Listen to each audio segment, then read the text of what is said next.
अक्षय तृतीया म्हणजे काय की ज्या तिथीवरती केलेल्या कोणत्याही गोष्टीचं फळ अक्षय म्हणजे विनाश पावत नाही, अशी ही अक्षय तृतीया.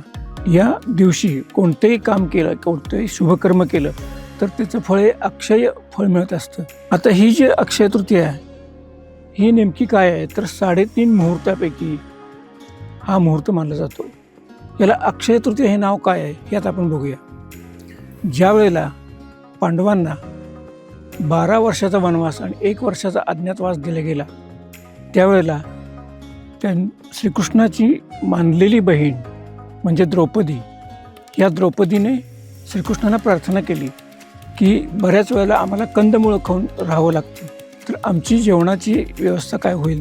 तर श्रीकृष्णाने एक सोन्याचं अक्षय पात्र आपल्या या बहिणीला म्हणजे द्रौपदीला त्या दिवशी दिलं, म्हणून या तिथीला अक्षय असं नाव पडलं. त्यामुळं तो जो दिवस होता तो वैशाख महिन्यातल्या तृतीयेचा दिवस होता, त्यामुळे ह्या तिथीला अक्षय तृतीया असं म्हटलं जातं.